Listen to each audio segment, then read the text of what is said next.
Нова листа на продукти на кои цените ќе им бидат намалени ќе има за неколку денови и тие на граѓаните ќе им се допаднат, изјави вице-премиерот за економски прашања Фатмир Битики. Веќе е донесена одлуката за намалување на одредени царински давачки за тестенини и производи од доматно пире и така натаму, кое што би требало да придонесе да се намалат цените на овие производи.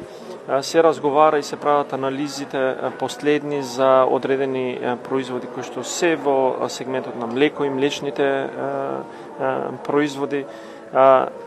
Секако, ние не сакаме да нанесеме штета кај стопанствениците, но, пак кажам, ќе треба да сите заедно впрегнеме сили, да ги намалиме цените, за да граѓанинот биде најмалку оштетен во овој кризен период. Од друга страна, намалувањето на цените не е војна со економскиот сектор, туку само намалување на нивната добивка во интерес на граѓаните.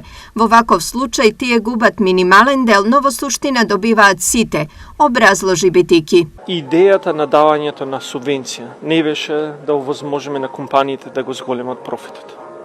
И тоа нема да биде дозволено. И затоа да, замрзнувањето на цени не значи дека компаниите не генерираат профит, но нивниот профит е помал. И тоа на сите треба да им е јасно. Дури во замрзнатата цена на лебот од 33 денари има маржа на добивка кој што е профит за компаниите, но тој не е тој кој што они би го очекувале. Во кризен период сите губат нешто. Иако официјално не се споменува, сепак станува збор за намалување на цената на речиси сите производи кои во основа го имаат млекото, но и на други каде тоа е значајна компонента.